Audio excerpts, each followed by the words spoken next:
Conexão Poder. Oferecimento Unimed Cuiabá. Tem o plano que você precisa.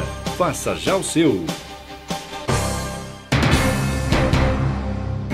Olá, muito boa noite. Está começando pelo canal 22, TV Pantanal, Rede TV, mais um programa Conexão Poder. Hoje a gente entrevista o ex-secretário de Estado, Éder Moraes, que no último dia 13 de novembro, uma sexta-feira 13, recebeu uma canetada do juiz Jefferson Schneider, de 69 anos de prisão. O Éder vai discorrer sobre esse assunto e sobre outros mais, como a CPI, sobre o Ministério Público, que foi aprovada recentemente pela Assembleia Legislativa, e outros assuntos também pertinentes aos governos passados. O Conexão Poder só está começando.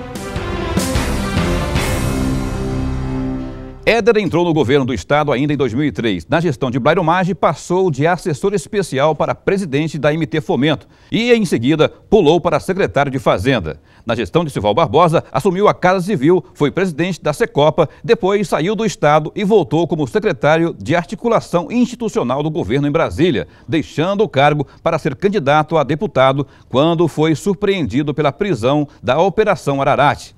Éder, ao contrário do ex-governador Silval Barbosa e do ex-deputado José Riva, tem conseguido se manter longe das grades e ainda provocado polêmicas que culminaram na abertura de uma CPI contra membros do Ministério Público. Pois bem, para ajudar a gente a fazer o Conexão Poder de hoje, eu tenho a honra de receber aqui ao meu lado, vou começar pelas mulheres, se é que eu posso, não é?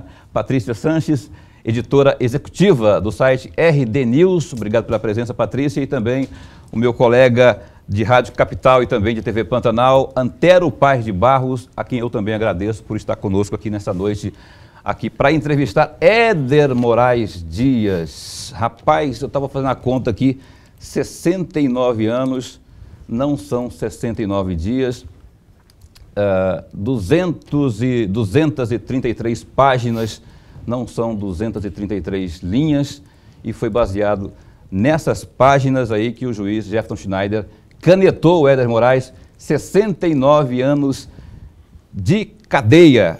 Éder Moraes, tem como reverter ponto a ponto dessa decisão? Boa noite. Primeiramente, cumprimentar você, Paulo Coelho, que preside a mesa, vamos dizer assim, a Patrícia Sanches, o senador Antero Paes de Barros, cumprimentar a todos que nos ouvem e nos assistem nesse momento e dizer a você que é uma sentença pesada, desproporcional, que superou toda e qualquer expectativa, inclusive da própria sociedade, pelo menos é o que a gente ouve nas mesas de bares, em conversas, enfim, pela cidade de Cuiabá e também aí por Mato Grosso. Eu, evidentemente, vou recorrer, né? Tenho uma prerrogativa concedida em juízo de primeiro grau, né? E também pelo próprio Supremo Tribunal Federal de responder essa questão em liberdade, né? Continuo dizendo, defendendo, olhando nos olhos da sociedade mato-grossense e dizendo: sou inocente, nunca desviei um centavo de dinheiro público e não há provas no processo de desvio. Tanto que na decisão deixa muito claro o magistrado de que não há prova de enriquecimento ilícito. A minha vida sofreu uma devassa da Receita Federal do Brasil, na delegacia de grandes clientes da Receita Federal, DEMAC de Belo Horizonte, 5 auditores da Receita Federal, e não encontrou-se absolutamente nada que de alguma forma comprovasse qualquer ilicitude patrimonial minha. Tudo está declarado, comprovada as origens. Esse é um ponto. Segundo, quando o magistrado sentencia desta forma 69 anos, né, nos causa relativa estranheza até pelo momento, né? Até pelo momento. Coincide-se com o momento em que nós fazemos um enfrentamento direto com o Ministério Público Estadual. É diferente. Que compartilha... Não, mas eu vou dizer onde está... Uma coisa é uma coisa, outra coisa é outra coisa. Eu concordo. Falando da condenação federal, Éder. Não, eu concordo. Só que o Ministério Público Estadual compartilha provas com o Ministério Público Federal que serviu de base nesta decisão. Provas ilegais. Ilegais por quê? Houve um depoimento meu no passado em que a legislação, em que o ordenamento jurídico brasileiro me permite fazer a retratação. E assim eu fiz. Portanto, ela não tem validade jurídica. Por que não tem validade jurídica? Já em primeiro grau, a juíza Célia Vidotti não afastou o conselheiro Sérgio Ricardo, considerando que o depoimento havia sido retratado. Portanto, ele tem validade jurídica. E há jurisprudência aos montes com relação a isso. E usaram isso como base para esta decisão, o que é passível, inclusive, de nulidade. Outro fato, investigar autoridades com privilégio de foro. Isso está comprovado no processo, né? Ou seja, é uma operação, é um processo natimorto. Porque todas as jurisprudências que nós temos no Supremo Tribunal Federal, quando ocorre um erro, aí é questão de constitucionalidade, a nulidade da operação. Agora, isso será discutido no foro competente, não é isso? E outra série de coisas. Consideraram depósito, aí, só um pouquinho, Paulo, para concluir, para a sociedade entender. Consideraram um depósito em cheque feito em algumas contas, comprovadas a operação de crédito que eu fiz com a Globo Fomento. Eu nunca operei com a Amazônia Petróleo. É um erro dizer isso. O modus operandi do proprietário... Com a Globo Fomento. Operei com a Globo Fomento. Operações privadas e particulares. Nenhuma são assinadas pelo governo do Estado, nenhuma são assinadas por secretarias de Estado, e muito menos por empresas da administração direta ou indireta. São operações privadas e cabe a cada um, dentro das suas condutas individualizadas, justificarem isso junto à Receita Federal e em juízo. Em que pese tudo o que você está falando aí, só para completar esse meu raciocínio aqui, que você está dizendo aí da inocência, que não há nada, mas há uma robustez enorme em um dos pontos dessa sentença do Dr. Schneider, dizendo assim que não existe qualquer dúvida de que Éder participou ativamente de todo o processo de lavagem de dinheiro, assim como existem fortes indícios, Éder, de que inclusive tenha participado do crime antecedente que dá origem ilícita ao dinheiro a ser lavado. Ok, mas não há prova no processo. Não há prova com relação a isso. Eu entendo que, tá certo? Na dúvida, é pro réu. Da mesma forma que analisou o que houve, o delator ajustou dentro da sua contabilidade da melhor forma que lhe aprouver, vamos dizer assim, né? E registrou operações e saídas de recursos coincidindo com operações lícitas que foram feitas. Mas, Éder, há algumas provas fornecidas por você.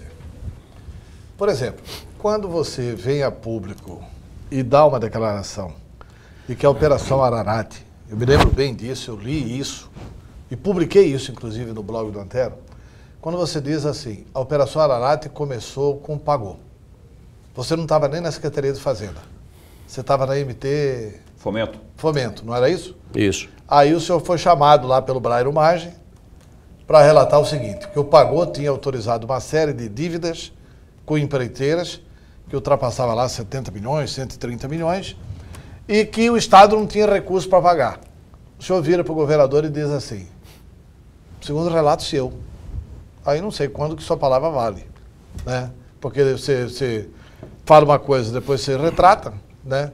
Aí você diz o seguinte, olha, o governador, se o senhor me autorizar, eu resolvo isso. Aí o senhor resolve como? Resolve indo ao BIC Banco e pedindo para que as empresas pegassem o dinheiro do BIC Banco e depois essas dívidas foram liquidadas no BIC Banco. Qual que é o crime, o tipo do crime, o núcleo do crime de lavagem de dinheiro? É dissimular, ocultar, dificultar o trânsito em dinheiro. Quem devia era o Estado. O empreiteiro teve que ir no BIC Banco para fazer o empréstimo. O empréstimo foi cedido em nome do empreiteiro. Aí depois quem paga isso é o próprio Estado. O próprio delator fala assim, estabelece uma conta corrente com o senhor para beneficiar alguns acordos políticos. E aí, olha, libera dinheiro para tanto, precisa de 20 milhões, mas eu não tenho. Pode ir lá no BIC Banco pegar. Mas eu não tenho nem conta lá. Mas o Brairo Maggi já falou com o Cusiol. Aí o delator delata e relata que realmente chegou lá, apesar de não ter conta corrente, apesar de não ter nada, o banco libera o dinheiro para ele. E essa conta corrente que o senhor vai amortizando. E só para mais um detalhe para o senhor responder, crime de lavagem de dinheiro. senhor está falando que a pena de 69 anos foi pesada. Especificamente no crime de lavagem de dinheiro, se não estou equivocado com relação à fundamentação do Schneider, ele atribuiu 31 anos de prisão pelo crime de lavagem de dinheiro. Sendo que o Supremo Tribunal Federal atribuiu 34 anos de prisão a Marcos Valério pelo crime de lavagem de dinheiro. Quer dizer, é um tribunal superior que atribuiu pelo crime de lavagem de dinheiro. Quando ele fundamenta o crime antecedente, é porque só existe o crime de lavagem de dinheiro quando há o crime antecedente. Isso também é do núcleo do tipo. Então, existem esses fatos todos no processo. Tá certo que você quer desmenti-los com a sua retratação, não é isso? Não. Vou corrigir um pouco a sua pergunta e respondendo.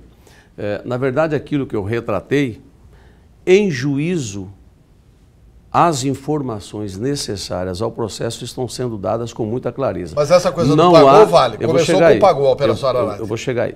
Não há ninguém dentro da Operação Ararat que tenha colaborado mais do que o Éder Moraes, com informações claras, com informações transparentes, e isso foi considerado zero pela Justiça Federal. Fala em robustez de sentença, em quantidade de páginas. Foram apreendidos 2.201 documentos. Dá uma robustez enorme. Só que dali 17 ou 18 documentos serviram de base efetiva para a Ararat.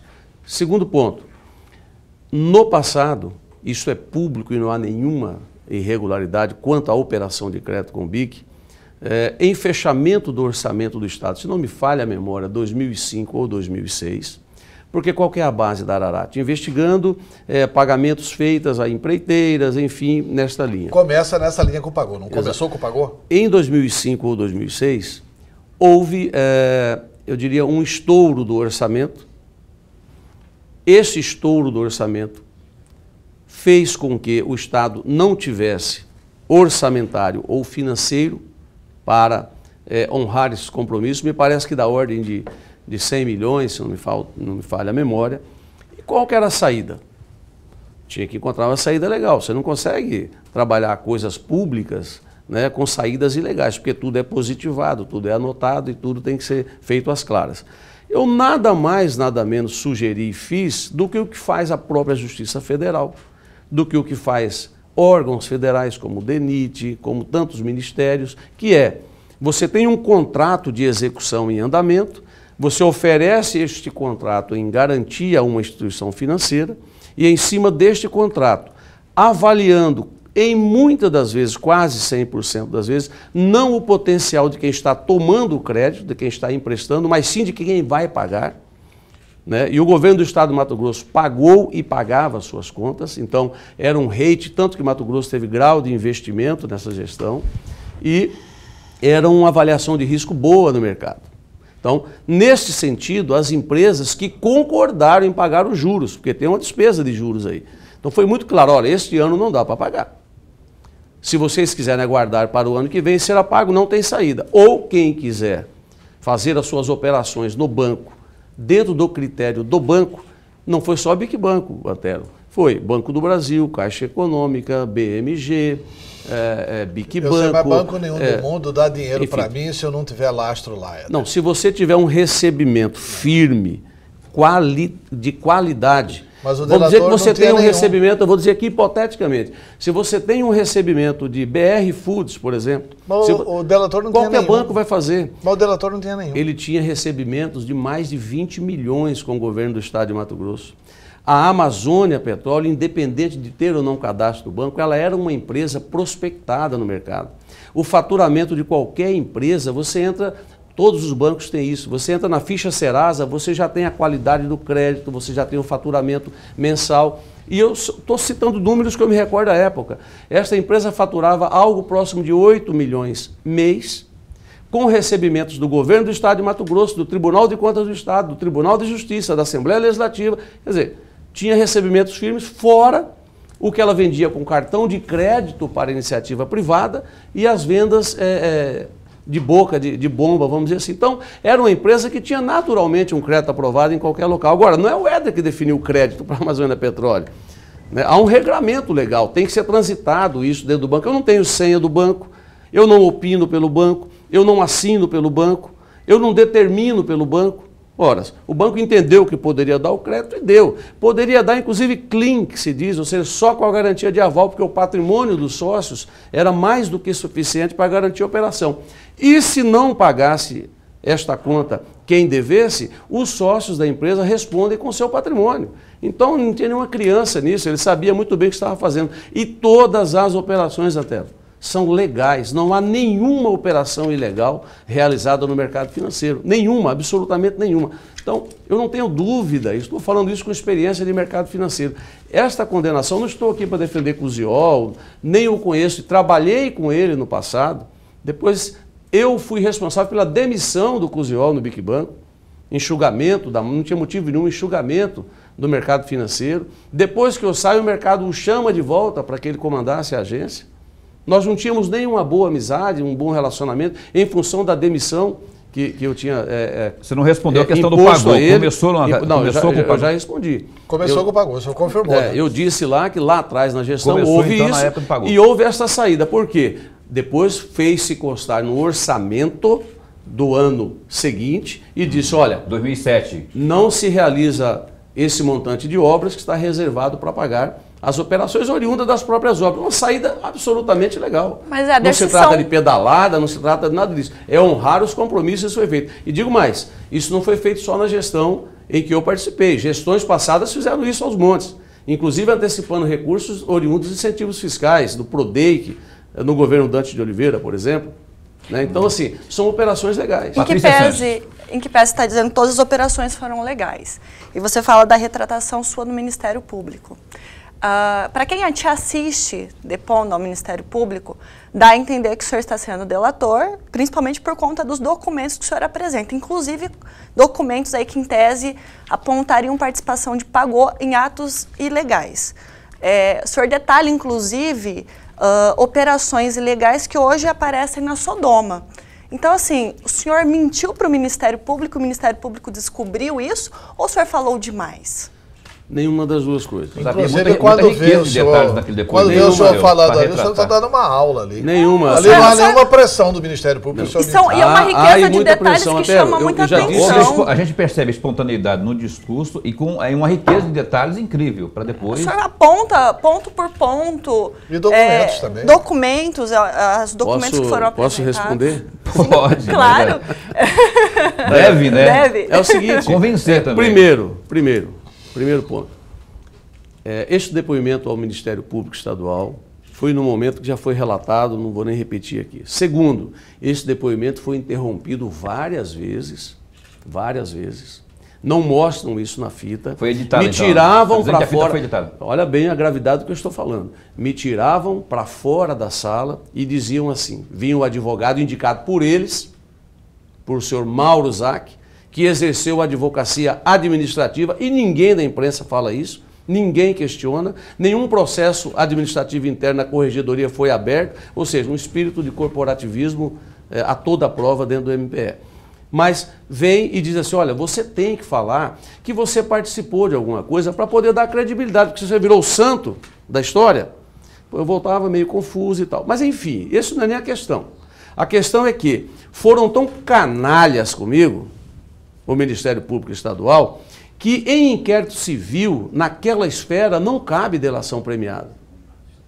E trataram aquilo como delação, não deram um termo, nem um guardanapo para me assinar sobre aquela declaração. Ficaram de me chamar depois, no dia seguinte vazaram para a mídia, todo mundo publicou o que estava lá.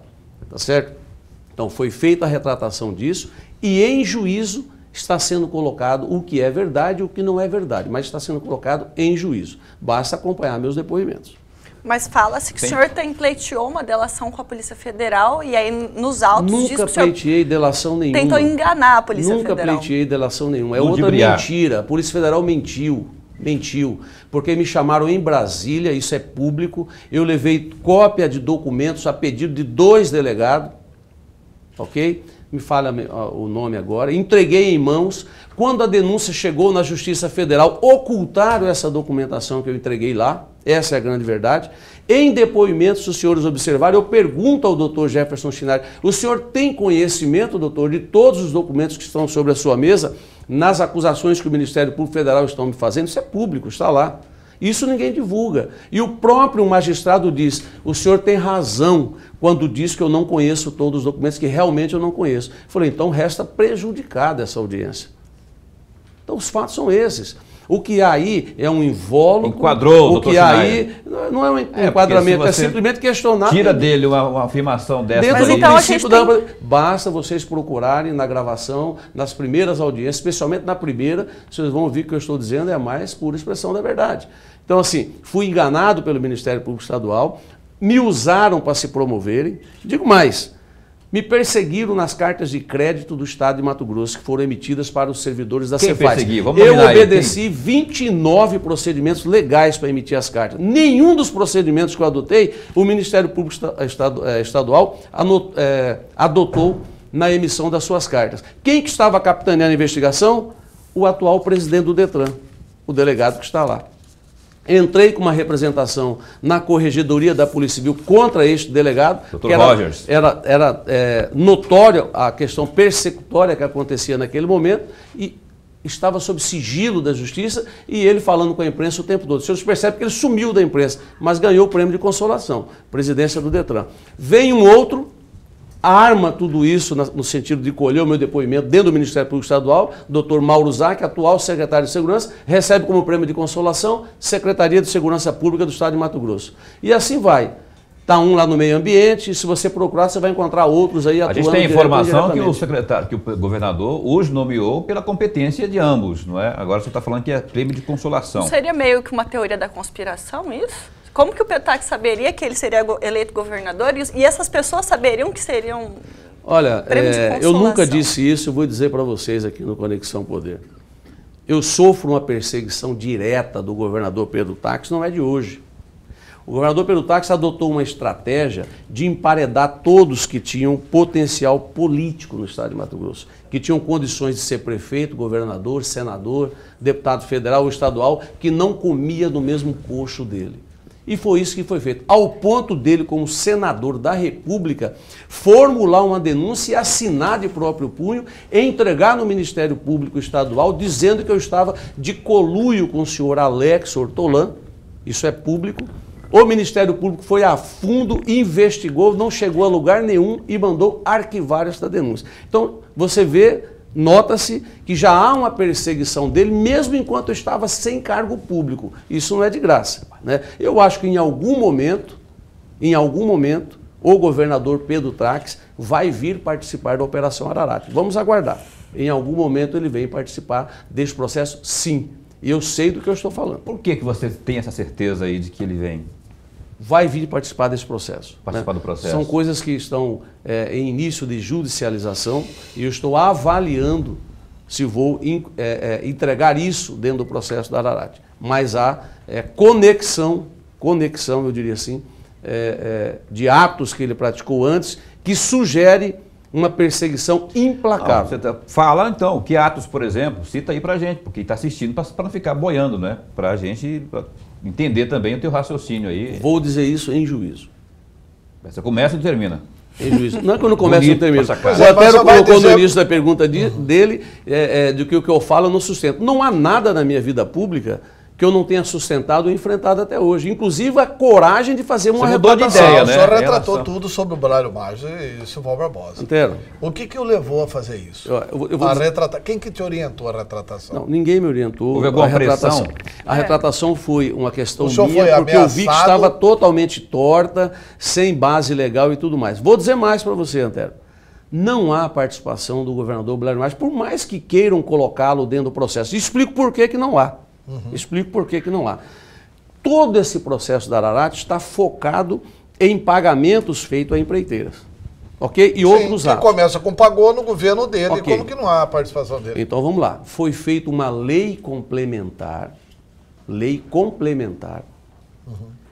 implantando o programa de saneamento de passivos do Estado de Mato Grosso, por determinação do Ministério Público Estadual, Tribunal de Contas, porque várias empresas das administrações anteriores estavam ocupando o local na contabilidade e só gerando massa de trabalho nesses órgãos. A exemplo, Dermat, DVOP, Coab e por aí vai. Fizemos a lei, colocamos esses pagamentos em ordem, foi feito um decreto regulamentando esta lei e depois uma portaria conjunta regularizando ou contemplando o decreto. Nos 3 itens é muito claro, a autonomia é das secretarias que compõem aquele decreto. Planejamento, Fazenda, Administração, Procuradoria-Geral e Auditoria-Geral do Estado. Sim, então portanto, o senhor está defendendo o seguinte, que não tem participação do Blairo, governo aí. Não tem participação do Blairo porque ele não assinou. É igual o Lula. E a lei determina que ele não precisava. O Lula não tem nada a ver com o mensalão porque não assinou. Mas o Lula a Dilma não tem nada a ver com o petrolão porque não assinou. Embora ela, como presidente da comissão. É o meu raciocínio. Não, quer dizer, porque há uma lei que contempla isso. Não vou entrar em mérito de Dilma. Não, mas lei. 140 milhões de história do governo de quem? De Blairo Maggi. Do senhor pagou. Ele fica decepcionado com o pagou, chama o senhor lá no gabinete. E aí, Éder, como que resolve isso? É simples, resolve no BIC Banco. Se o senhor me autorizar, é o que está lá. Aí resolve depois. É que o Antero está insistindo numa linha de colocar tudo na vala do BIC Banco. Eu já disse, são mais de 6, 7 ou 8 instituições financeiras que participaram legalmente do processo. Legal, não há... Antero, o tempo vai mostrar em esferas superiores, isso restará comprovado. Não há como imputar gestão fraudulenta ao Cusiol. Não tem nada que defender Cusiol. Ele foi condenado também. Né? Mas não existe, Antero. Não existe porque ninguém faz uma operação de crédito no banco sozinho. Esta operação obedece comitê de crédito, obedece presidência do banco, obedece análise de crédito, obedece rating, obedece provisionamento no Banco Central. Então não é assim como as pessoas pensam. Simplesmente quis emprestar, emprestou. Não é. Tem um regramento. Fatalmente isso vai cair em segunda instância. Né? Fatalmente isso vai cair em segunda instância. Éder, se você chegou a ser ameaçado de morte por ser um arquivo vivo, já ocupou cargos na Agência Fomento, secretário de Fazenda, secretário da Casa Civil, ou seja, foi considerado um dos homens mais poderosos de Mato Grosso, com acesso a informações sigilosas, já foi ameaçado e aproveito para perguntar, acredita na tese que de fato viu seu Marchetti foi assassinado por questões passionais ou crê numa tese do Ministério Público e poderia haver outros motivos? Vou começar pelo final da sua pergunta. Eu só emendo nessa pergunta dela dizendo que o Éder Moraes hoje anda com 2 seguranças para onde quer que ele vá. Certo? O governador que não deve nada a ninguém, segundo ele, anda com 20. Eu andar com 2 é 10% do que ele anda. Né? Mas assim, quem exerceu as assinaturas dos domicílios bancários junto às instituições financeiras foi o senhor Vilceu Marchetti e Ezequiel Lara Fonseca. Não é o Ezequiel, o deputado federal, o outro Ezequiel, que assinam isso. Não há uma assinatura do Éder Moraes em lugar nenhum. Num dado momento... O Ezequiel está vivo ainda? Quem? O Ezequiel tá vivo? Sim. Só morreu o Marchetti. Quando o Marchetti faleceu, se foi passional ou não, eu não posso te responder porque eu estava preso. Ele foi preso no meio, ele foi assassinado, né? No meio de uma prisão. Eu estava praticamente há 48, 50 dias preso, de um total aí de 90 dias que foi a primeira prisão. Mas como o senhor lê muito, imagino que o senhor tenha lido o que aconteceu. Uma prisão também lá atrás, meramente porque eu poderia tumultuar a ordem pública. Essa foi a razão da minha prisão. Com 7 dias o Supremo me soltou. Só que fizeram a coisa tão ardilosa que tinha um mandado de prisão no Supremo dizendo que eu estava imbricado com autoridades com privilégio de foro e outro mandado de prisão na primeira instância, pelo mesmo motivo. Então não se cancelou na primeira instância, ficou um mandato em aberto. Eu fui para um hotel em Brasília, de imediato comuniquei ao Supremo Tribunal Federal que eu estava no hotel, que naquele momento era a minha residência, perante a lei é dessa forma que se entende. O ministro do Supremo Tribunal Federal, que estava de plantão, o doutor Luiz Fux, liga no hotel, confirma que está lá e manda um oficial lá certificar de que eu estava lá. Foi certificado. Chegaram, isso foi por volta de meia-noite. Quando foi 2 horas da manhã, chega a Polícia Federal lá, porque tiveram conhecimento, que eu já tinha declarado que estava lá, nunca omiti onde eu estava, disseram que eu tinha foragido, que eu estava fora do Brasil, uma grande mentira. E chega a Polícia Federal numa prisão arbitrária, ilegal, e me prende 2 horas da manhã. Todo mundo sabe que nesse horário você não prende ninguém. Espera chegar às 6 horas da manhã, né? Ou até às 18 horas da tarde, porque eu estava onde? Perante a lei, na minha residência. Chega 2 policiais federais e diz assim, o senhor pode sair da suíte para conversar conosco aqui no corredor? Eu falei, claro. A hora que eu saí, ele falou, o senhor está preso. Eu falei, tudo bem. Posso pegar a minha camisa? Não. Estava sem camisa. Não, o senhor não pode mais entrar aí. Eu falei, então vocês têm que aguardar meu advogado chegar aqui, que eu não vou sair sem camisa. Aguardaram o advogado chegar, entrou, pegou meus pertences e tudo mais. Em plena Copa do Mundo, o hotel repleto de autoridades internacionais, fiz um pedido à Polícia Federal. Por favor, não me algemem e não me coloquem no camburão. Eu não represento nenhum perigo para vocês. O policial se sensibilizou. Falou, não, senhor Éder, tranquilo. Fui à frente, 2 policiais atrás, chegando na viatura, sentei no banco de trás, 2 policiais do lado, fui para a superintendência da Polícia Federal.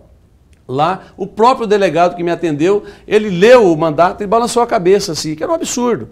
Falei, ó, vocês estão me prendendo, e aliás que pode ser pedido nulidade dessa prisão em função disso, mas não fizemos isso ainda, né? Então assim, para a sociedade conhecer, eu não tenho o que esconder, minhas informações são públicas. Éder, eu vou interromper esse bate-papo aqui, essa entrevista, para chamar o break comercial, só que antes tem um recado do André Michels aí sobre a Unimed. André, é com você. Olha, Paulo Coelho, em 2015 a Unimed Cuiabá completa 40 anos de muito amor e dedicação. Hoje são mais de 1.200 médicos cooperados, pronto atendimento 24 horas, farmácias Unimed, fisioterapia, centro de diagnóstico, mais de 900 colaboradores e uma equipe especializada para atender você e sua família, viu, seu Paulo Coelho? A Unimed Cuiabá vai continuar fazendo o melhor a cada dia para cuidar de você. Este é o plano, viu, seu Paulo Coelho? O senhor tem plano Unimed, né? Então, a gente vai ao intervalo comercial. Eu só vou deixar uma pergunta aqui sobre a questão do... Houve na última terça-feira, Éder Moraes, aí já um revés dessa decisão, dessa sentença de 69 anos do último dia 13, no TRF1, salvo engano, uma decisão contra Vossa Senhoria aí. O pessoal não está querendo que você responda a todos esses pontos elencados pelo Dr. Schneider em liberdade. Você responde daqui a pouco, após o intervalo comercial.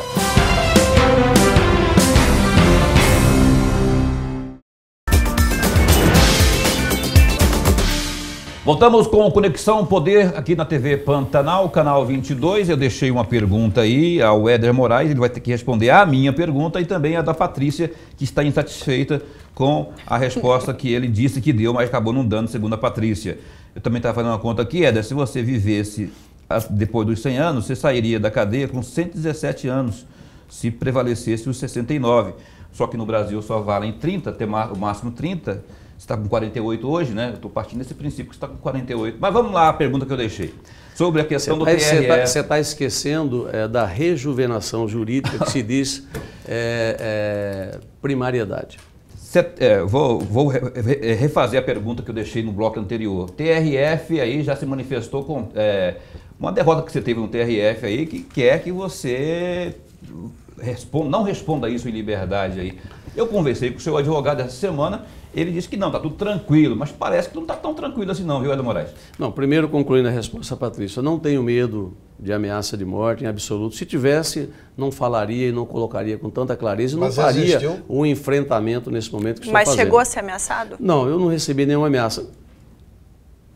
Sondagem, a gente percebe, mas é percepção, né? Porque uma época sondagem é motoqueiro seguindo, que pode ser morto. Sondagem é motoqueiro seguindo e tudo mais. Olha, eu vou contar um fato para vocês. Prestem bem atenção no que eu vou dizer. Minha caminhonete todos conhecem. Eu estava preso nessa última prisão aqui. Meu filho saiu com o meu carro à noite, foi namorar, enfim, um jovem. Na volta para casa deram um tiro no carro. O pneu está lá com a marca da bala. Eu nunca fui reclamar isso. Quem fez, durma com a consciência tranquila. Se era para me ameaçar e me colocar medo, pelo contrário, me deixou ainda mais firme para poder falar aquilo que penso. Esse tipo de coisa não me assusta, não vou usar o chavão de que não sou filho de pai assombrado e tudo mais. Isso tem mais ou menos aí uns 90 dias. 90 dias, isso? Mais ou menos. Você não registrou BO, nem procurou? Não fiz. Pedi para dar uma investigada particular, né, isso está sendo feito, mas não quis reclamar, porque eu não sei qual o recado que quiseram dar. Se eu reclamo e torno público naquele momento, né, talvez fosse o que quisessem para poder estar tumultuando ainda mais essa questão processual. Agora, se você não se importar, gostaria que você respondesse a minha pergunta aí sobre o TRF, sobre essa derrota, a primeira derrota pós-condenação que você sofreu em relação ao TRF. Bom, vamos quer lá. Que você cumpra, que você responda em liberdade. Não, vamos lá. Esse pedido foi feito após 15 ou 20 dias da minha prisão. Foi negado em juízo de primeira instância a minha liberdade. Nós recorremos ao TRF. Bom, no TRF, réu preso, ou em qualquer instância jurídica, todos sabem que tem que ter prioridade. No TRF1, com o desembargador Mário César Vieira, presidente, me parece, do TRF, que é o prevento nessa questão, recebeu isso daí e tirou simplesmente 17 vezes da pauta. Concluso para votar, sim ou não, não importa o que vai colocar ali. Só queria sim ou não. Ou seja, é obrigação do Estado me entregar a prestação jurisdicional. Diz sim ou não, por favor. 17 vezes, inexplicavelmente, foi tirado de pauta. Não estou aqui para questionar desembargador do TRF, tá certo? Mas réu preso e com outros processos julgados, na frente do meu, de quem nem preso estava, soou muito estranho. Dizem nos corredores que houve visitas palacianas no TRF e em algumas outras instâncias da Justiça. Não sei se é verdade ou não e não estou aqui para acusar sobre isso. Bom, tirando 17 vezes da pauta, o que me resta? Recorrer no STJ, pedindo o afastamento da súmula 691, que é aquela que diz que você não pode suprimir instâncias, enfim. O STJ não julga matéria constitucional, né? Negou em menos de 48 horas. Ora, 17 vezes tira da pauta e não julga. O outro em 48 horas julga. Tem alguma coisa errada.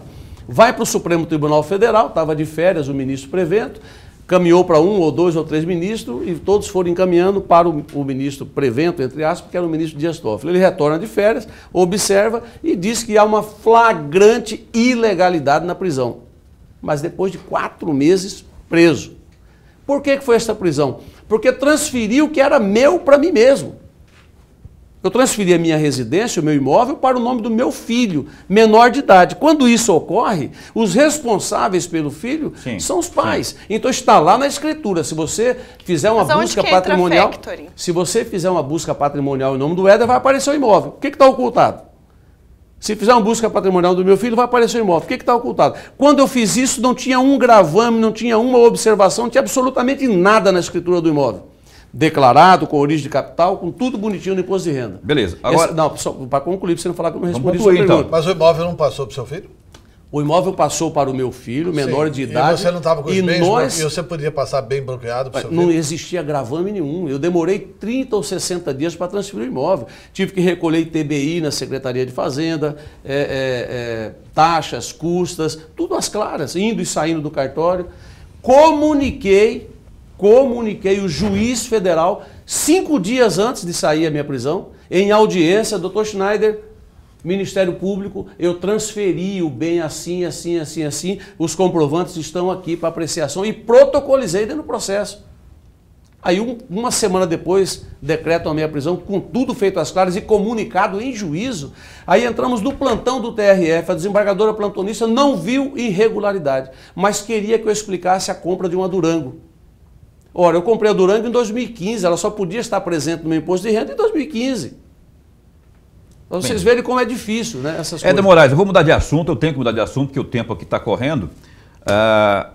Que moral tem Éder Moraes com 69 anos de condenação de prisão, mais outros 7 processos que podem, inclusive, agravar isso, não é? Isso pode aumentar isso na Justiça Federal. Que moral tem Éder Moraes para propor, denunciar, botar o dedo para o lado do Ministério Público Estadual, dizendo que ali há que há procuradores e promotores de justiça improbos ou que tenham cometido aí ilicitudes em relação às cartas de crédito? Eu vou responder a sua pergunta invertendo a ordem. Que moral tem o Ministério Público Estadual para me acusar? Essa é a grande verdade. Alega, pelo menos, apresenta os que moral tem? Que moral tem? São 10 irregularidades insanáveis apontadas em relatório técnico do Tribunal de Contas, depois mais 5 em fichas funcionais, depois mais 2 ou 3 em fichas financeiras e por aí vai. E resumindo, não são confiáveis em virtude da nítida fragilidade, inconsistência nos assentamentos funcionais dos beneficiários, portanto, configurada irregularidade na emissão de certidões de crédito de natureza trabalhista, com documentos frágeis e sem documentação comprobatória. E por aí vai. Imputou responsabilização a Paulo Roberto Jorge do Prado e a Marcelo Ferra de Carvalho. E aqui está, imputou responsabilidades quanto à conduta, quanto ao nexo de causalidade, quanto à culpabilidade e por aí vai. A Paulo Prado e quem que é o outro lá? Marcelo Ferra, que é o gestor anterior. Mas aí eu vou mais longe. A investigação não pode ser só sobre esses dois. Tem que ser sobre todo o corpo do Ministério e não também só sobre aqueles que tiveram as 47 cartas compensadas. Tem que ser investigado toda a natureza de pagamento trabalhista de 30, de 20, de 15 anos para cá. Dos que já foram aposentados, dos que estão na ativa, dos que estão com cartas de crédito guardadas, antes que o dano ao erário seja maior. O senhor é bacharel em Direito? Sim. É economista também ou não? Eu estou concluindo a economia, inclusive, né? Estou concluindo a economia. Eu sou formado em gestão e agronegócio, direito e 2 pós-graduação. Estou fazendo economia e administração para concluir, porque no passado eu iniciei e não terminei. Mas o senhor tecnicamente é considerado assim um bom gestor, né? E diante de tantas irregularidades, o senhor só percebe essas irregularidades agora, depois do parecer do Tribunal de Contas do Estado? Por que o senhor ajudou esse pessoal a receber o dinheiro? Que o senhor foi o intermediário para esse pessoal receber o dinheiro? Eu agradeço a sua pergunta, por 2 razões. Eu disse, tem um vídeo circulando aí, dizendo que eu me contradisse. Dizendo que eu disse algo no vídeo, assisti ao vídeo. Não. Lá você diz que as cartas, as tais cartas, são legais. Em juízo, para o Schneider. Perfeito. Foi um depoimento do Dr. Jefferson Schneider. Não retiro uma vírgula do que eu disse. Então, se você não retira, lá... Acontece que estão confundindo alhos com bugalhos. Vamos lá. O assunto era o mesmo, Éder Moraes. Não é, Paulo. Tá bom, vamos explicar. Não é. Eu disse lá claramente que o processo de compensação, o papel, indo à compensação, quem está comprando, quem está vendendo, embora pagaram 90%, o que não é muito natural, isso precisa ser melhor levantado, eu disse que este processo estava correto. Ponto. Eu não disse que a emissão da carta lá na sua origem estava correta. Por quê? Era um assunto interno a corporis do MPE que só aflorou depois que o Éder Moraes começou a pesquisar. Falava-se muito, toda hora uma denúncia, um falava... Mas os valores não causaram estranheza ao senhor? Como é que eu vou ajudar essa turma a receber isso? Como que nós vamos, até hoje a CPI causa estranheza, como que nós vamos entender que o Ministério Público Estadual poderia cometer irregularidade dessa natureza? E aí foi comprovada a irregularidade. Depois o Tribunal de Contas dá provimento a um recurso, depois de 1 ano e meio, 2 anos. Levaram um ex-servidor do Estado, ex-secretário, para dentro do tribunal, para dentro do Ministério Público Estadual, para sanar esse problema, porque não fizeram previsão orçamentária, independente das cartas. Agora vamos no quesito legal. Não fizeram lei... tem uma lei genérica. Genérica. Quando nós fomos emitir as dos servidores da Cefaz, eu propus uma lei específica, complementar, e ela foi lá aprovada e discutida por todos os deputados. Não fizeram isso. Não fizeram previsão orçamentária. Não fizeram estudo de impacto fiscal. E em comprovando isso, como está aqui, eu vou dizer categoricamente à sociedade mato-grossense, pelo que está aqui, mesmo que tenha sido dado o provimento foi dado em base na seguinte argumentação, que não houve má-fé ou dolo. Ora, para ter improbidade, não há necessidade só de má-fé ou de dolo, há outros quesitos. Inclusive, esses que estão presentes aqui. Agora, só para concluir, em se considerando isso que está aqui no relatório técnico, assinado por auditores probos, configura enriquecimento ilícito, porque é um dinheiro a mais. Você tinha que receber 5 mil, recebeu 10, 5 foi emissão de moeda irregular. crime contra o sistema financeiro nacional. Portanto, eu defendo que seja quebrado o sigilo bancário, funcional, telefônico e fiscal de todos. Quem não deve, não teme. De todos os 47 e de não, todos de quem? todos os membros do Ministério Público Estadual que receberam qualquer verba de ordem trabalhista até onde a lei pode alcançar. Se é 5, se é 10, se é 15, se é 20 anos, que seja levantado isso. Insanáveis. Não adianta ir lá na ficha funcional e fazer a anotação agora, porque a época está retratada aqui que não tinha anotação. Se fizerem isso, é mais uma fraude que terá que ser explicada. Mas aí eu te pergunto, Éder, no depoimento que você deu para o juiz federal, você disse que consultou a Procuradoria, o senhor é um técnico, né? O senhor tem uma equipe técnica dentro da Secretaria da Fazenda, da Casa Civil, enfim.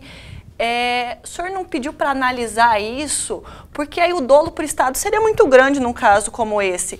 Ocorreu o mesmo questionamento em relação a esses próprios servidores que o senhor disse da Secretaria de Fazenda, que também, em tese, superfaturaram. Então, assim, o Estado não estaria, então, abrindo as pernas, vamos dizer assim? Só para complementar isso, a pergunta da Patrícia, só para complementar. E o senhor não está fazendo essa ação agora em desfavor do Ministério Público, exclusivamente porque o Ministério Público agiu como custos legis e processou o senhor.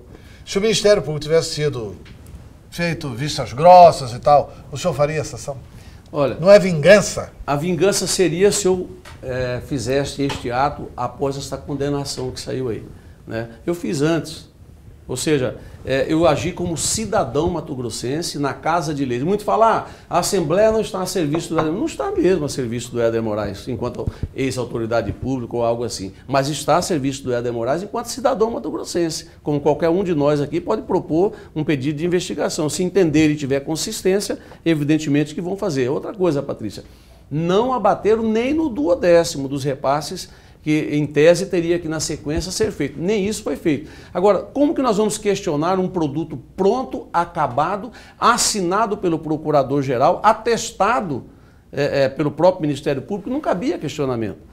Depois que nós fomos verificar isso aqui, porque foi pedido, teve uma representação de natureza interna, né? E aí o Tribunal de Contas foi investigar. E é difícil encontrar esse relatório lá dentro do site do tribunal. Você tem que navegar em 10, 15 subitens lá para encontrar. Nós encontramos. Agora mas só esse não, todos são difíceis. Agora eu vou começar a investigar a fundo a construção daquele prédio.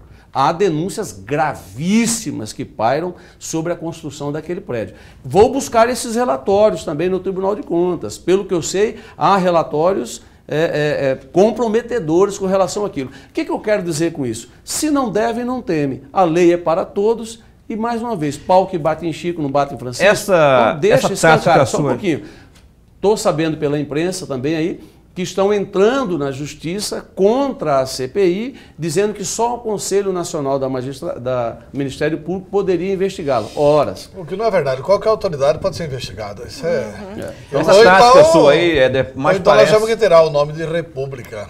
Essa tática sua mais parece o ataque é a melhor defesa, não é? Porque, afinal de contas, tem um mundo caindo sobre suas costas e aí você precisa de espernear e... Mas isso não arrefece em nada a Eu poderia ter feito isso tudo sem acionar a Assembleia Legislativa ou qualquer coisa nesse sentido. Eu poderia fazer isso meramente com a proposição de uma ação popular. Qualquer cidadão pode fazer isso. Nós escolhemos o caminho da Assembleia Legislativa porque entendíamos que a Assembleia Legislativa está comprometida com a verdade dos fatos. Agora, será a CPI mais vigiada da história de Mato Grosso. Você não tenha dúvida. A sociedade vai acompanhar isso de muito perto. Então é uma CPI que vai ter que produzir resultado. A imprensa nacional vem toda para cá. E está causando, inclusive, um mal-estar, não é? Para começo de conversa, um mal-estar entre os dois poderes, vamos chamar assim, a Assembleia, o Poder Legislativo, e também o Ministério Público, que tem aí... Eu incluía nessa relação de talvez desarmonização momentânea o próprio Executivo, porque foi usado sorrateiramente o orçamento do Executivo e está por isso mesmo até hoje. O deputado Zeca Viana ontem chegou a dizer que a CPI está... Não, essa questão do Zeca Viana é importante. Zeca Viana chegou a dizer que a CPI está a serviço do governo. Então o senhor está a serviço de Pedro Táxi? Nem a serviço de Pedro Táxi, nem estou a serviço da consciência da sociedade que precisa ver as vísceras do MP abertas. E o deputado Zeca Viana, eu acredito da onde que ele tirou isso, no curso, eu acho que no curso disso aqui, o deputado Zeca Viana deve mudar de opinião. Porque, na verdade, é o contrário, né? Investigar isso a fundo não significa apoiar governo nenhum, significa Vai esclarecer as instituições.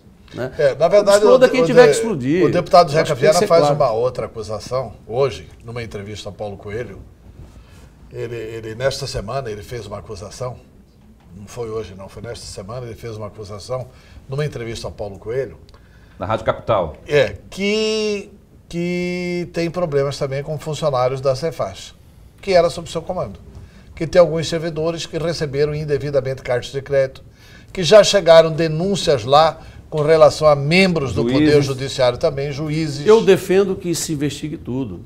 Inclusive os da Cefaz, que está sob investigação há 3 anos e não conseguem concluir esse inquérito, porque não há ilegalidade, Antero. O acordo com os funcionários da Cefaz na minha gestão foi feito publicamente com a presença da imprensa. Sentado o governador, toda a imprensa do lado, falamos o valor, o Ministério Público ninguém se manifestou. Outro detalhe, eu antes de autorizar a emissão dessas cartas de crédito, encaminhei todo o processo ao Tribunal de Contas e pedi uma tomada de conta especial. Quem faz isso? Por que o senhor não faz isso com o Ministério Público? Eu fiz isso antes de emitir as cartas dos funcionários da Cefaz. O Tribunal de Contas me devolveu o relatório dizendo que não havia irregularidade. Quem que emite a carta do Ministério Público? Foi o senhor também? O próprio Ministério Público. Esse é o grande problema. Ele próprio emitiu, ou seja... Mas o Ministério Público não é nem poder. É isso que a CPI tem que colocar para a sociedade. Mas por que o senhor não fez o mesmo procedimento, então, encaminhou para o Tribunal de Contas? Eu encaminhei para o Tribunal de Contas, estou dizendo, Patrícia, o que o Antero colocou aqui, da Cefaz eu encaminhei, foi 29 procedimentos. Do Ministério Público eu não tinha que fazer nada, mas porque o senhor correu é do órgão, não, o órgão é independente. Mas passou o senhor pelas quis suas agradar mãos, o Passou pela minha mão meramente a questão de ajudá-los a compensar. E eles diziam o seguinte, não podemos ir ao mercado, ter a relação direta com essas empresas, porque amanhã ou depois pode ter algum processo contra elas e arguir suspeição. Isso foi o que foi dito. Com relação ao deputado Zeca Viana, eu defendo e peço publicamente ao deputado Zeca Viana, pelo qual eu nutro o maior carinho e a maior admiração, que ele faça parte da CPI para combater justamente um possível benefício que ele está colocando. Ele só vai combater isso participando da CPI, produzindo relatório independente, inclusive. Quem não assina não quer investigar. Não quer. Se ele não quer investigar, na CPI não vai do MT Saúde, Antero, você é um homem bem informado. Na CPI do MT Saúde, a CPI produziu um relatório e a deputada Luciana Bezerra produziu outro individual. O que foi acatado pela Justiça foi o da deputada Luciana. Se essa CPI não chegar a bom termo, não impede que nenhum outro deputado faça seu relatório também individualizado. Edu Moraes, o senhor se considera, assim, numa autocrítica, o senhor considera que foi importante para os governos de Brairo e Silval? Sim ou não? Só isso. O senhor ajudou os dois governos? Eu considero que contribuí infinitamente para o desenvolvimento do Estado de Mato Grosso. Se eu for elencar aqui, tem coisas que a sociedade não conhece e que não, o Éder Moraes fez. Não, mas só sim ou não. Mas o senhor foi importante. Portanto, numa autocrítica sincera, correta... Eu me considero no mesmo grau de importância do que todos os outros 20 e poucos secretários. Todos foram importantes para a administração pública. Tá certo. E qual a solidariedade que o senhor recebeu deles depois dessa condenação? Na verdade, o Silval não pode, tudo bem. Não. Mas o Brairo Maggi ligou quantas vezes depois dessa condenação? Antero, desde 20 de maio, aniversário do Misto Esporte Clube, de 2014, que eu fui preso a primeira vez, desde esta data, quando fui sentenciado, quando foi proferida a prisão, lá elencou pessoas que eu não pudesse ter qualquer tipo de relação por qualquer meio de comunicação. Blairo e Silval estavam então, Blairo, Silval, Paulo Prado, Sérgio Ricardo, Alencar Soares, pessoas que eu nunca vi, nem sei por que estão lá, enfim. E nunca, desta data para cá, tive qualquer tipo de comunicação com nenhum deles. Então, isso dói até no coração, porque eu gosto do governador Blairo, eu tenho um carinho especial por ele. É uma questão pessoal, questão de admiração. E estou sem falar com ele aí há 2 anos praticamente. Mas o senhor está proibido de falar com ele? Proibido. Por isso ele não tem proibição nenhuma sobre ele, nem pode ter. Fazer uma ligação para o senhor? É assim, de mandar um intermediário, de mandar alguém conversar, nunca houve. Alguém que não está nessa relação. Nunca houve. Nem para dar solidariedade? Éder Moraes vive de quê? É uma questão legal para não imputar em... Você vive de quê hoje, Éder? Quem te sustenta? Eu tinha 4 postos de combustíveis, certo?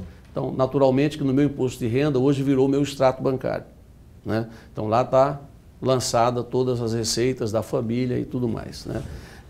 A minha filha hoje me ajuda muito em casa, porque ela é uma médica, tem uma boa renda e tem ajudado muito em casa. Eu hoje sou diretor de uma empresa de asfalto de Santa Catarina, que a gente está concluindo a reforma da filial aqui para poder assumir a Asfaltec, PAV.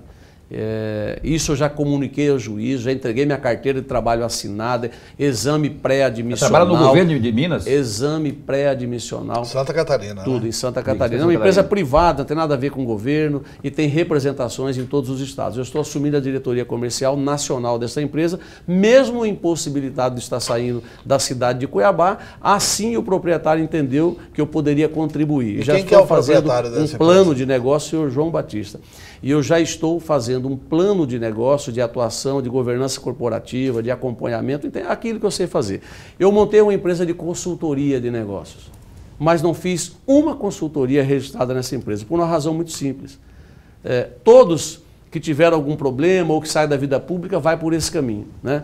E aí eu comecei a entender, olha, eu prefiro voltar a trabalhar como eu sempre fiz na iniciativa privada voltei. Deixa eu só mudar de assunto aqui. Tem uma participação do André Michels, salvo engano, tem uma participação do André Michels para falar aí, vou mudar de outro assunto por telefone. O André que está de licença, tirou uns dias aí para curtir um pouco, para descansar um pouco, né, para fazer também o exame lá do Novembro Azul. Ele vai participar conosco ao vivo agora. Diz aí, André. Ex-secretário Éder Moraes. O ex-diretor de desapropriações da Secopa, o Djalma Sabo Mendes, esteve aqui neste mesmo programa e nos relatou que não havia projeto algum sobre as desapropriações envolvendo a obra do BRT, modal de ônibus. Ele não sabia, ele disse que não sabia quanto seria gasto para se construir este modal em relação às desapropriações. E foi justamente este valor de desapropriação, este gasto com desapropriação, que a Secopa utilizou para justificar a mudança de modal BRT para modal VLT, dizendo que se gastaria muito mais para fazer o BRT com as desapropriações do que se gastaria para fazer o VLT. A questão é, não havia projeto segundo o ex-diretor de desapropriação, Djalma Sabo Mendes. Ora, se não havia projeto, de onde a Secopa tirou esses números, de onde a Secopa tirou esses valores para justificar esta mudança? A Secopa mentiu descaradamente para a população? Ou o senhor acha que o ex-diretor Djalma Sabo Mendes esteve aqui nessa bancada e mentiu para os jornalistas e mentiu para o nosso telespectador? Boa noite a todos. O André nem de férias me deixa, né? Mas é o seguinte, não é verdade a forma como as coisas são colocadas. O que não é verdade? O Djalma Sabo Mendes disse aqui a verdade dele, naquilo que ele tem conhecimento. Não, existe uma verdade só, não existe a verdade dele, a verdade... Vamos lá. BRT. Existe o projeto, bonitinho, trajeto e tudo mais. No trajeto tem todas as áreas afetadas. Estas áreas afetadas, em função de alargamento de vias, ela era bem maior do que no caso da implantação do VLT. Mas em alguns pontos importantes da cidade teria que haver desapropriações. Dizer valor exato e cifra exata, não tínhamos como colocar, mas houve uma estimativa. Só nas obras de arte, nestes pontos em que vem da FEB, principalmente que era federal e tudo mais, foi previsto 44 milhões de reais. Era contrapartida do Estado de Mato Grosso com o governo federal as desapropriações, nada mais que isso na questão do VLT. Então nós estimávamos que isso poderia chegar até 200 milhões de reais. 200 milhões de reais é menos de 20% do valor total do VLT. Estava dentro dos estudos, sem dificuldades, vamos dizer assim, para poder se conseguir o recurso para se fazer isso. Convoquei, solicitei, pedi e o doutor Djalma Mendes aceitou. Foi para dentro da Secopa como secretário adjunto de desapropriações. Os melhores avaliadores, o mais experiente do Estado, foi lá para dentro para confirmar as avaliações com fé pública. As pessoas começaram a ser chamadas para poder se fazer desapropriações, como na Mário Andreasa, como na Miguel Sutil, como em alguns trechos do próprio VLT. Isso estava em ebulição, em andamento. Eu deixei a Secopa em 2012. 2 dias ou um dia antes de fazer a licitação do VLT. Né? Deixar bem claro isso. Quem pagou o vagão, enfim, tudo isso foi na gestão que sucedeu a minha, não foi comigo. Eu fiz o seguinte, peguei uma AGECOPA letárgica, lerda, sem iniciativas, e tem que ser dito isso. Muitos ali trabalhavam e muitos ali estavam dando aula de teoria. 3 anos ali dentro e a Arena Pantanal não tinha saído da fundação. Nós chegamos em 11 meses, colocamos todas as obras da Copa em andamento. Ah, mas não foram bem concluídas. Não é problema meu.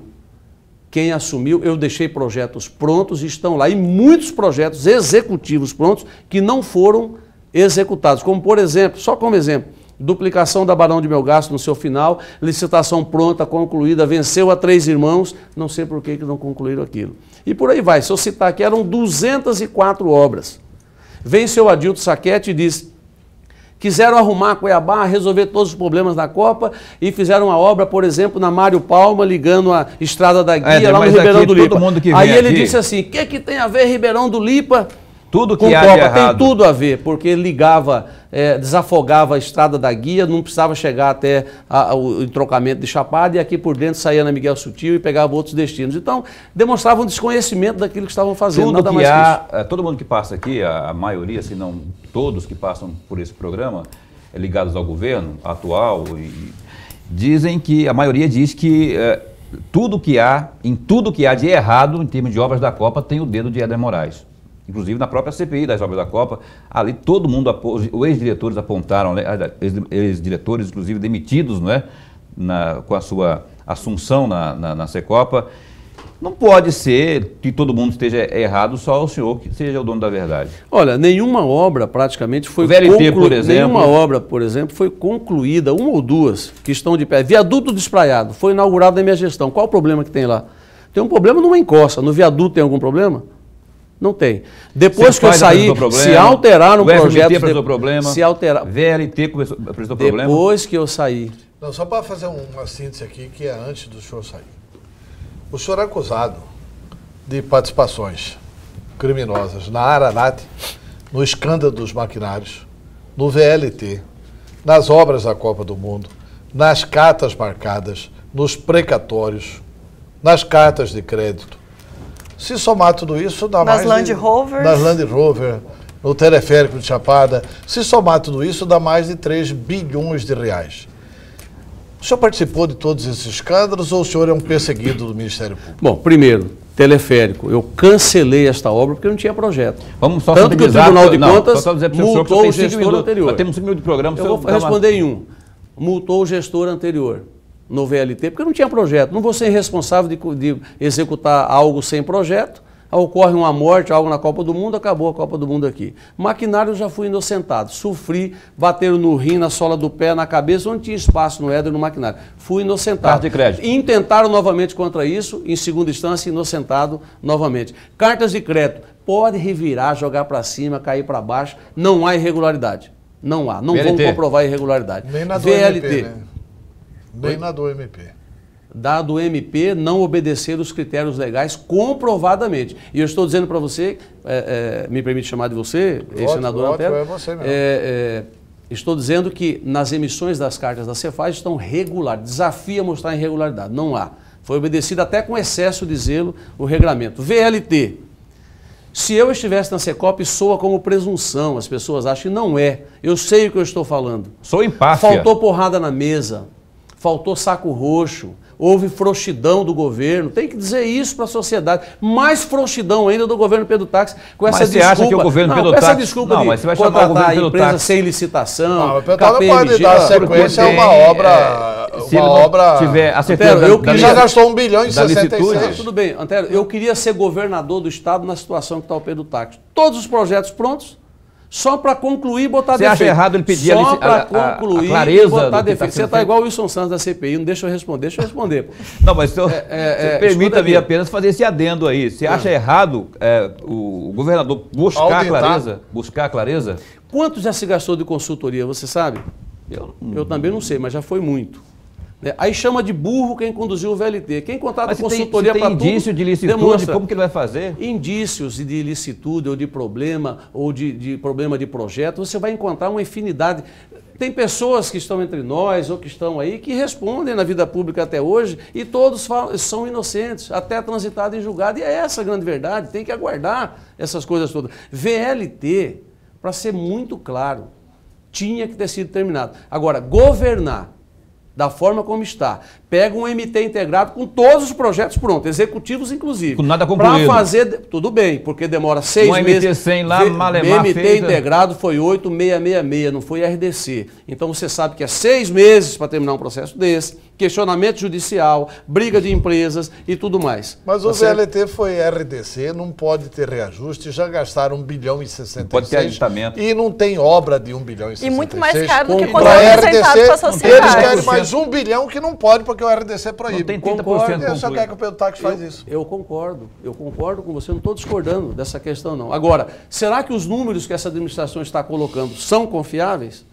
Não sei. Será que a auditoria que será feita pela KPMG será confiável? Por que ela, sem licitação? Por que não deixou o processo transcorrer dentro da normalidade? Qualquer um que vencesse pudesse vir.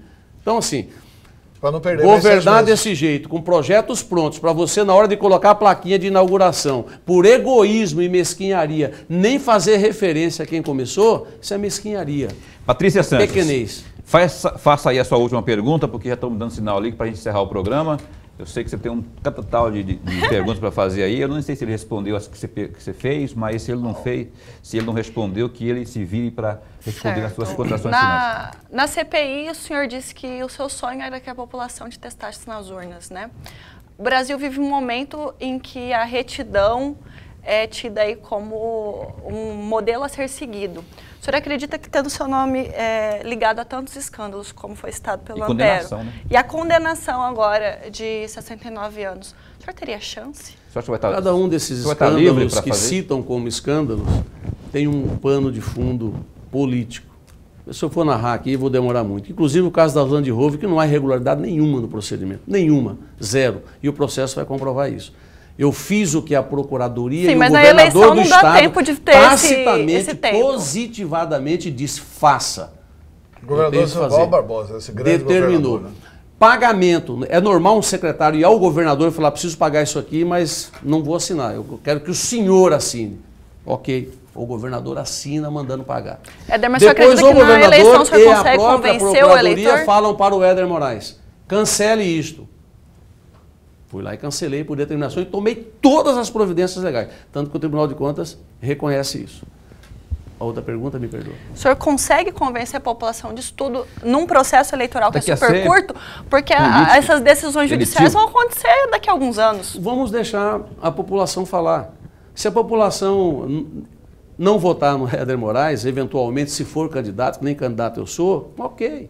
Eu quero ser julgado também pela população. Se é um julgamento político, eu entendo que está acontecendo, então eu quero ouvir da sociedade. Olha, o que o Éder fez até hoje, por tudo que ele passou e que está aí, merece ser conduzido para ser combativo no cargo que ele estiver? Sim ou não, como disse o Antero aqui. Se for não, pega a viola, enfio no saco e vou para casa. Antero, quer mais acrescentar alguma coisa? Não, você percebe claramente a necessidade de controlar tempo, né? Tem que controlar tempo.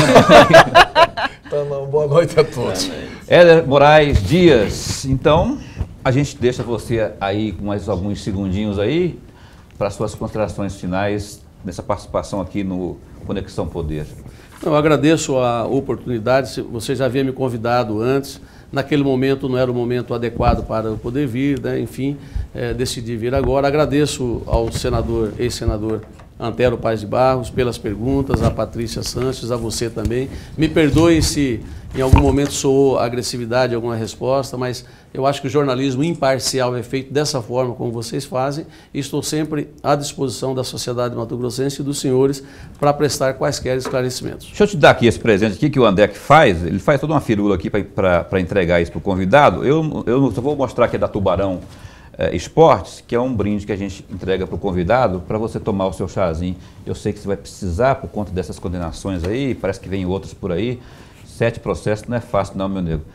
e que você faça, para bem lembrar da Conexão Poder, que o Antero bateu na sua canela, que a Patrícia também foi na sua goela. Vou usar a caneca para tomar um choppzinho, mas não para acalmar de qualquer outro processo. Você está calminho. E a minha alma está tranquila. Confio no Senhor e tenho certeza que as coisas conduzirão. Eu só não vou pedir para você cantar aqui de novo, porque você começa a cantar, porque a gente não tem tempo mais. Mas o Conexão Poder vai ficando por aqui. A gente volta no próximo domingo, dia 29, já com o André Michels de volta, apresentando aqui nesse lugar o programa Conexão Poder. A todos, um ótimo fim de domingo, uma semana saudável, produtiva e abençoada por Deus. Até lá, até a próxima. Conexão Poder. Oferecimento Unimed Cuiabá. Tem o plano que você precisa. Faça já o seu.